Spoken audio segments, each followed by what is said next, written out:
الحمد لله نحمده ونستعينه ونستغفره ونعوذ بالله من شرور أنفسنا ومن سيئات أعمالنا من يهده الله فلا مضل له ومن يضلله فلا هادي له ونشهد أن لا إله إلا الله ونشهد أن محمدا عبده ورسوله أما بعد فأعوذ بالله من الشيطان الرجيم بسم الله الرحمن الرحيم يا أيها الذين آمنوا كتب عليكم الصيام كما كتب على الذين من قبلكم لعلكم تتقون صدق الله العظيم.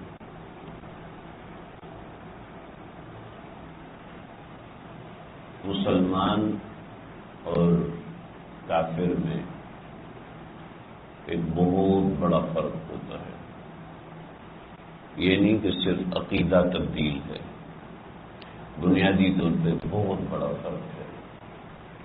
اور وہ فرق یہ ہے کہ مسلمان میں تحریک ہوتی ہے، آگے بڑھنے کا جنون ہوتا ہے، وہ ہر دن ترقی کرنا چاہتا ہے، وہ اپنے آپ کو ایک معیار پر نہیں رکھنا چاہتا. یہ مسلمان کا جذبہ ہوتا ہے اور کافر کا جذبہ ایسا نہیں ہوتا. مسلمان اپنی عبادت بڑھانا چاہتا ہے. جو اصل مسلمان ہے وہ اپنا اللہ سے تعلق بڑھانا چاہتا ہے، اللہ کے قریب اور اللہ کا قرب حاصل کرنا چاہتا ہے. یہ اصل مسلمان ہے. اور مسلمان کی اصل ڈیفینیشن ہی یہ ہے کہ وہ ہر مزاج کے اندر اپنے اندر تحریک رکھے، آگے بڑھنے کا جذبہ رکھے. اس کو دینی احکامات جگہ جگہ بتائے جاتے ہیں، اسی لیے بتائے جاتے ہیں بھئی جو احکامات کے لوگ ہوتے ہیں، وہ جو فائنل ٹروپنگ کے لوگ ہوتے ہیں، وہ آرڈر پلیس کرتے ہیں، وہ حکم بناتے ہیں، حکم سنوارتے ہیں کیسے آگے چلنا ہے. جو فوج کے اعلیٰ عہدیدار ہیں، مسلمان کا تو یہ درجہ ہے کہ وہ ہر نظر احکام کے اوپر اس کی چل رہی ہوتی ہے، آرڈر کے اوپر اس کی نظر چل رہی ہوتی ہے. اس نے خود چلنا ہوتا ہے، آگے بڑھنا ہوتا ہے. یہ مسلمان ہوتا ہے. اس کے مزاج میں تحریک ہوتی ہے. چنانچہ 5 نمازیں ایک دن میں لگا دیں تو یہ مزاج کی تحریک ہے. صبح گہری نیند میں سوئے ہوئے ہیں، اس وقت نماز فرض کر دی کہ نہیں اس وقت فجر پڑھنا ضروری، نہیں پڑھو گے تو یہ معاملات دن کی ساری برکتیں چھین لی جائیں گی اور عافیت اور سلامتی چھین لی جائے گی. فرشتوں کی تبدیلی کے اوقات رکھ دیے کہ فجر کے وقت فرشتے تبدیل ہوتے ہیں. جو فجر کی نماز سے رہ جاتا ہے، بخاری کی روایت ہے کہ شیطان آتا ہے اس کے کان کے پاس اور وہ کہتا ہے علی کا لیلۃ طویل، علی کا لیلۃ طویل، بڑی لمبی رات ہے مزے سے سو جا، بڑی لمبی رات ہے مزے سے سو جا. فتح مصوفی وہ تھوڑی سی آنکھیں ملتا ہے، اپنے آپ کو ہلاتا ہے، کروٹ بدل کے سو جاتا ہے. جب دیکھتا ہے کہ سحر کا وقت نکل گیا، سورج طلوع ہو گیا، تو پھر آتا ہے اس کے کان کے اندر پیشاب کر دیتا ہے. اب کان میں پیشاب تو نظر نہیں آ رہا ہوتا، مطلب نحوست ہے کہ دن بھر کی نحوست ایسے شخص پر مسلط ہو جاتی ہے، سوار ہو جاتی ہے. اللہ ہم سب کی حفاظت فرمائے. تو میں بتا رہا تھا کہ اللہ نے 5 نمازوں کے لیے اذان لگے. کیا اذان؟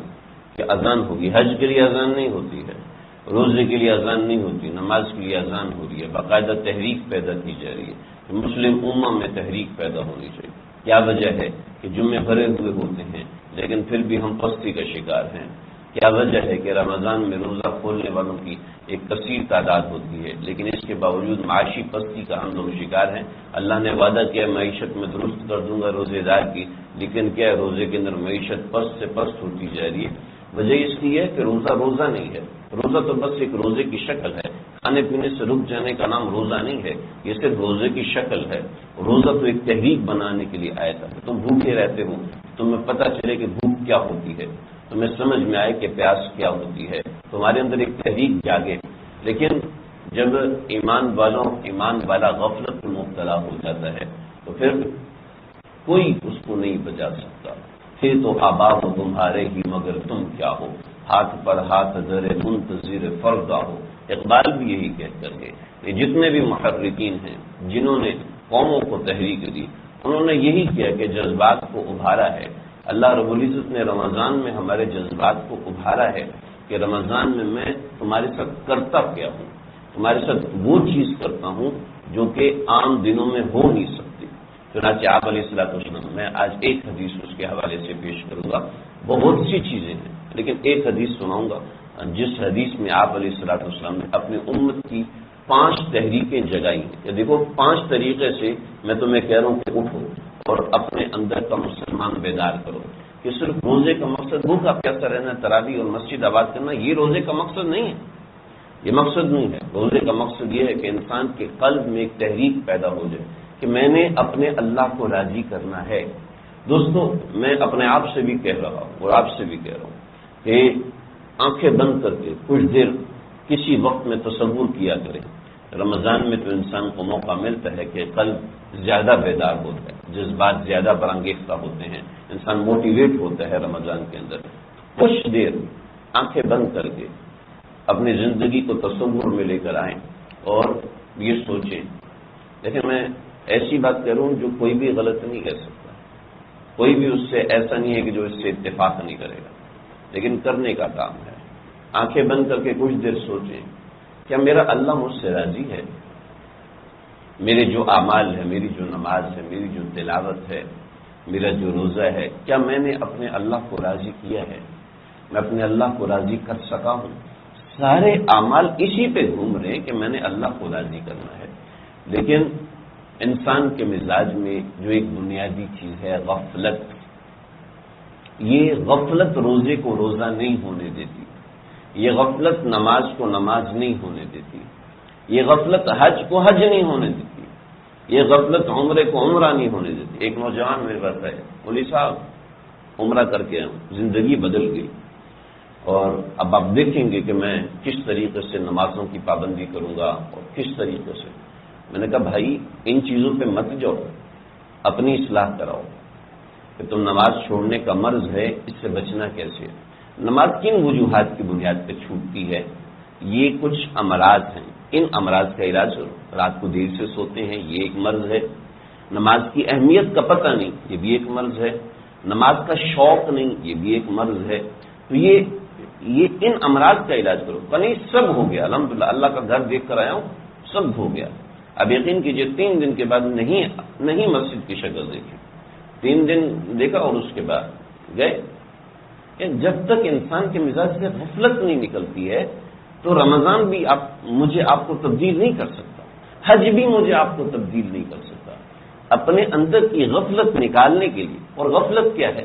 غفلت یہ ہے کہ آپ موٹر وے پہ جا رہے ہیں اور آپ کی گاڑی چل رہی ہے 120 کلومیٹر فی گھنٹہ کی رفتار سے، ٹھیک ہے، اور آپ کبھی دائیں دیکھتے ہیں کبھی بائیں دیکھتے ہیں، تو تم اور تیرا دماغ خراب ہے، صحیح گاڑی چلاؤ، خود بھی مرو گے ہمیں بھی مارو گے، ایسے ہوتا ہے۔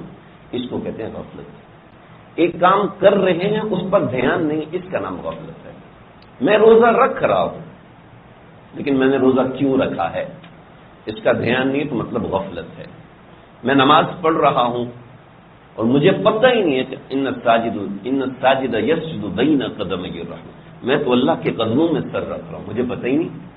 میں اللہ کے سامنے کھڑا ہوں، کہہ رہا ہوں الحمدللہ رب العالمین، اللہ کہتے ہیں حمدنی عبدی، میرے بندے تو نے میری حمد کی، آگے بڑھ۔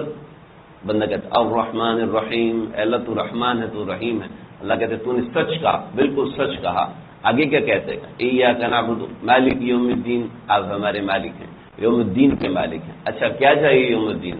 ایاک نعبد و ایاک نستعین، تیری بندگی کر رہے ہیں، تجھ سے مدد چاہیے۔ تو اللہ کہتے ہیں ہاں میری بندگی تو نے کر لی، میری مدد تیرے ساتھ۔ اللہ جواب دے رہے، ایک ایک بات کا جواب دے رہے، لیکن چونکہ توجہ نہیں ہوتی جس کی وجہ سے غفلت ہے۔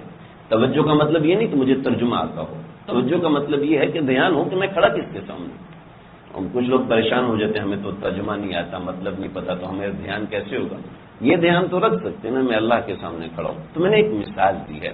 تو روزے جو ہم رکھ رہے ہیں، تو روزے کے اندر ہمیں ملتا کیا ہے؟ اگر ہم اس چیز سے اویئر نہیں ہوں گے تو مزاج میں غفلت بڑھتی جائے گی، اور روزے کا جو مقصد ہے پورا نہیں کریں گے تو وہ مقصد کبھی حاصل نہیں ہوگا۔ ایک طالب علم فرسٹ آتا ہے تو اگلے سال بھی فرسٹ آتا ہے، اگلے سال بھی فرسٹ، تو یہ کمال ہے۔ ایک دفعہ فرسٹ آ گیا، اس کے بعد اس کی پوزیشن غائب ہوگی تو یہ کوئی کمال نہیں، وہ ایکسیڈنٹ ہی آ گیا تھا۔ وہ ایسے ہی حادثاتی طور پہ فرسٹ آ گیا تھا، کوئی پیپر چیکر سے مسٹیک ہو گئی تھی، اس وجہ سے فرسٹ آ گیا تھا، ورنہ جو کانسسٹنٹلی فرسٹ آ رہا ہے ہم کہتے ہیں یہ ذہین آدمی، یہ ذہین آدمی، یہ کام کا آدمی ہے، یہ صحیح طریقے والا آدمی۔ ایسے ہی روزے میں 2-4 دن ہم نے عبادت کر لی، 2-4 دن تراویح پڑھ لی اور اس کے بعد تھک گئے تو مطلب گڑبڑ ہے، مطلب یہ ہے کہ مزاج میں کچھ ایسی ناکامی ہے کہ جو ہمیں اللہ کے سامنے کھڑا نہیں ہونے دیتی۔ میں ایک حدیث آپ حضرات کے سامنے آج پیش کر رہا ہوں کہ اللہ رب العزت نے روزے کو کتنا بڑا درجہ دیا، کتنا عظیم مقام دیا۔ یہ آپ صلی اللہ علیہ وسلم نے فرمایا کہ اوتیت امتی، میری امت کو اللہ تعالیٰ نے وہ چیز دی، 5 خصال، 5 ایسی چیزیں دی ہیں کہ اللہ نے میری امت کے علاوہ کسی کو بھی نہیں دی۔ تو یعنی مجھے اور آپ کو یہ چیز ملی ہوئی ہے، مجھے اور آپ کو اللہ روزانہ یہ چیز دیتے ہیں، ہر روز صبح سے لے کے شام تک اللہ یہ مجھے اور آپ کو چیز دیتے ہیں۔ بس کیا ہے، ہماری توجہ ہونی چاہیے اس کی، ہمیں یہ اتنی بڑی چیز مل رہی ہے۔ جب مجھے پتا ہے کہ مجھے اس پروجیکٹ کے 25 لاکھ ملنے ہیں تو میں ٹینڈر ایسا بھروں گا کہ دوسروں سے اچھا ہوگا۔ جب مجھے پتا ہے کہ یہ پروجیکٹ 3 کروڑ کا مجھے ملے گا تو میں ٹینڈر کے لیے باقاعدہ بندہ ہائر کروں گا، بھائی ٹینڈر بھرنا ہے، تیرا ٹینڈر ہمیشہ آگے جاتا ہے، مجھے اس ضرورت کو بھر کے دے اور بنا کے دے وغیرہ وغیرہ وغیرہ۔ ایسے اگر جب ہمیں پتہ ہے کہ یہ 3 کروڑ کا پروجیکٹ ہے تو ہم اس کے لیے ٹینڈر بھی ایسے بھرتے ہیں۔ جب ہمیں پتہ ہوگا کہ اتنا بڑا کام، اتنا بڑا ریوارڈ اللہ کی طرف سے مل رہا ہے تو پھر کام بھی ویسا ہوگا۔ اگر اس کا دھیان نہیں، اس کا پتہ تو ہوتا ہے لیکن دھیان نہیں، اس کی اہمیت کا احساس نہیں ہے، یعنی غفلت ہے، تو یقین کیجیے روزے بھی 30 دن کے گزر جاتے ہیں۔ اللہ نے فرمایا مجھے ایسے روزے دار کے روزے کی کوئی ضرورت نہیں کہ قیام رمضان کے بعد اس کے روزے کپڑے میں لپیٹ، نماز کے بعد اس کی نماز کپڑے پہ لپیٹ کے اس کے منہ پہ مار دیجیے۔ اللہ کہتے ہیں مجھے نہیں چاہیے تمہاری نماز، مجھے نہیں چاہیے تمہارا روزہ۔ تو یہ کیسی بندگی ہے کہ ہم اللہ کے نام بھی لیتے ہیں اور اللہ کو ہمارے ہدیے ہی پسند نہیں آ رہے۔ تو دوستو اللہ ہم سے بڑی محبت کرتے ہیں، اتنی بڑی بڑی چیزیں عطا۔ خلوف فم الصائم، فرمایا کہ روزے دار کے منہ کی بو اطیب عند اللہ من ریح المسک، جو روزے دار کے منہ کی بو ہے یہ اللہ تعالیٰ کو مشک اور عنبر سے زیادہ پسند ہے۔ فقہا نے لکھا ہے اس کا مطلب یہ ہے کہ اللہ قیامت کے دن اس کو ایسی خوشبو عطا فرمائیں گے جو کسی اور کے پاس نہیں ہوگی، جو بے روزے کے پاس نہیں ہوگی، اس کو اللہ ایسی خوشبو دیں گے۔ دوسرے بعض فقہا نے لکھا ہے کہ قیامت کے دن جب سب لوگ قبروں سے اٹھیں گے تو اپنے سر کو جھاڑیں گے تو جو بھی روزے دار ہوگا اس کے منہ سے خوشبو پھوٹ رہی ہوگی جو بے روزے والوں کے منہ سے نہیں پھوٹ رہی ہوگی، اور اس خوشبو کی وجہ سے اللہ دوسروں سے ممتاز کر دیں گے کہ وَامْتَازُ الْيَوْمَ أَيُّهَا الْمُجْرِمُونَ، روزے داروں سے الگ ہو جاؤ، روزے دار یہ میرے خاص بندے ہیں۔ اب روزے دار سے کبھی غلطی ہو جاتی ہے، روزے دار سے کبھی گڑبڑ ہو جاتی ہے، تو اس منہ کی خوشبو سے اللہ کہیں گے ابے تم سائڈ پہ ہو جاؤ، ان کی گڑبڑیں چھوڑ دو، ان کی گڑبڑیں معاف کرو۔ کیا ہے؟ صرف ایک خالی روزہ رکھا ہے اور اس کے پیچھے کیا ہے؟ قیامت کے دن اٹھتے ہی اسپیشل پروٹوکول، روزے دار کے لیے پروٹوکول کا انتظام ہو رہا ہے۔ اور تیسرا بعض حضرات نے کہا ہے کہ جو اس کا معنی ہے وہ یہ ہے کہ جو جس کسی کو محبت ہوتی ہے تو وہ اس محبت میں کچھ وقت تک دنیا سے غائب ہوتا ہے۔ نئی نئی شادی ہوتی تو لڑکے کچھ عرصے تک ماں باپ کو بھی لفٹ نہیں کراتے، فون کرنا تک بھول جاتے ہیں، کہتے ہیں بھائی بیوی آئی ہے، اس کا خیال ہی نہیں آتا، پوری رات گزر جاتی ہے پتہ ہی نہیں چلتا۔ عبداللہ بن مبارک جب اللہ رب العزت نے ان کو جذب کیا تو کیا ہوا کہ ایک رات اپنے محبوب کے ساتھ بیٹھے باتیں کر رہے ہیں اور باتیں کرتے کرتے اذان کی آواز آئی تو اس عورت سے کہا آج مؤذن بھول گیا کیا؟ عشاء کے ساتھ ہی فجر کی اذان دے رہے؟ کہنے لگی نہیں مؤذن بھولا نہیں ہے، یہ فجر کی اذان ہی ہو رہی ہے۔ تو وہ پوری رات غفلت میں گزر گئی اور عبداللہ کو پتہ ہی نہیں چلا۔ اوئے ہوئے یہ چوٹ لگی کہ پوری رات گزرنے کا پتہ ہی نہیں چلا، کاش کہ میں اللہ کے ساتھ ایسے باتیں کرتا کہ مجھے پوری رات گزرنے کا پتہ نہ چلتا۔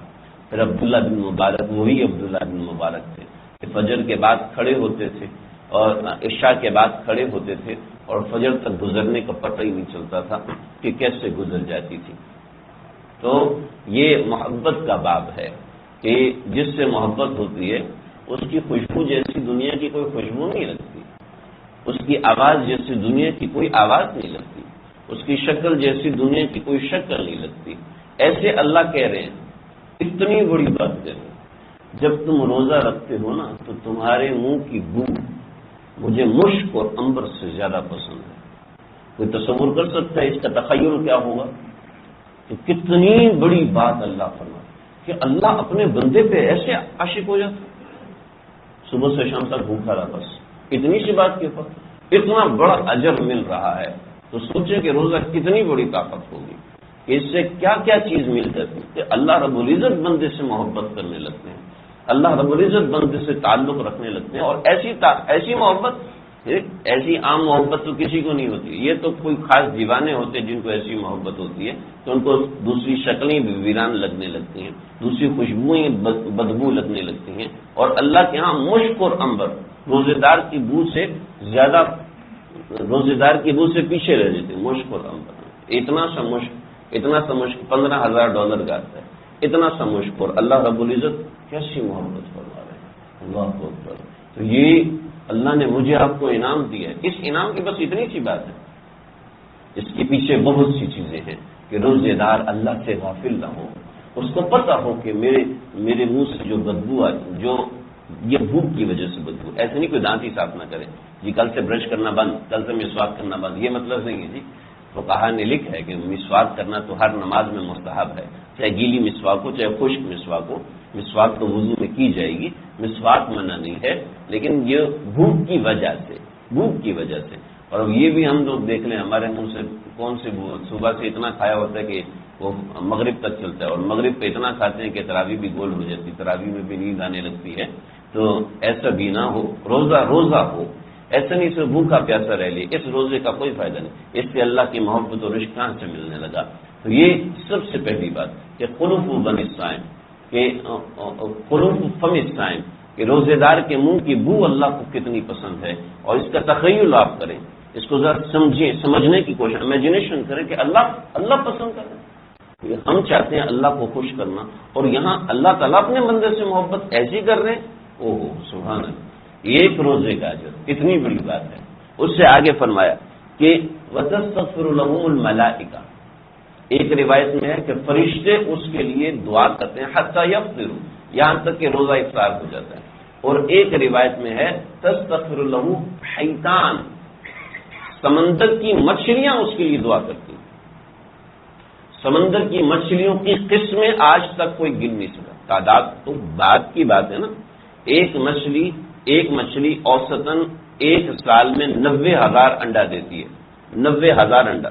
ایک مرغی ایک سال میں 300 انڈا دیتی ہے، 300 سے زیادہ انڈا نہیں دیتی، لیکن ایک مچھلی ایک سال میں اوسطاً 90,000 انڈا دیتی ہے، اور اس کی قسمیں کتنی بنتی ہیں، پھر ان مچھلیوں کے پھر ان مچھلیوں کی پھر ان مچھلیوں کی جو آپس میں قسمیں بنتی ہیں، یہ ان کا معاملہ نسل بڑھنے کا ایسا ہے کہ آج کل سمندری ماہرین آج تک ان کی قسمیں معلوم نہیں کر سکے کہ سمندر کی مچھلیوں کی قسمیں کتنی ہیں۔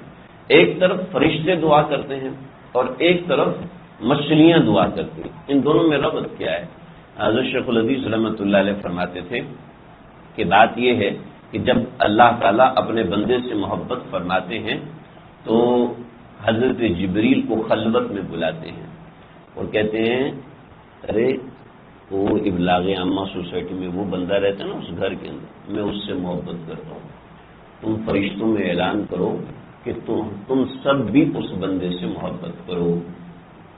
اس کے لیے کوئی قید نہیں، کوئی عالم دین ہونا چاہیے، حافظ قرآن ہونا چاہیے، قاری القرآن ہونا چاہیے، ہو سکتا ہے قرآن پڑھنا بھی نہ آتا ہو، بس یہ ہو کہ وہ اللہ سے محبت کرتا ہو۔ جب وہ اللہ سے محبت کرے گا تو اللہ بھی اس سے، اللہ بے وفا نہیں ہے کہ کوئی ہم سے محبت کرتا ہے، ہو سکتا ہے ہمارے دل میں اس کے لیے جگہ نہ ہو، ہمارے دل میں اس کے لیے کوئی مقام نہ ہو۔ یہ ہمارے مزاج میں لالچ ہوتی ہے نا، انسانوں کے مزاج میں لالچ ہوتی ہے کہ جس سے آپ کو فائدہ ہے اسی سے تعلق بناتے ہیں، جس سے فائدہ نہیں اس سے تعلق بنانے کی ضرورت بھی محسوس نہیں کرتے۔ تو اللہ تعالیٰ فرشتوں سے کہتے ہیں حضرت جبریل کو بلاتے ہیں اور فرماتے ہیں ان کو بتاؤ کہ میں اس سے محبت کرتا ہوں، لہذا تم بھی اس سے محبت کرو۔ پھر اس کی محبت دوسرے آسمان پہ آتی ہے، پھر تیسرے آسمان پہ، پھر چوتھے آسمان، پھر سب سے نچلے آسمان پہ آتی ہے، اور پھر اس کی محبت زمین پہ منتقل ہوتی ہے۔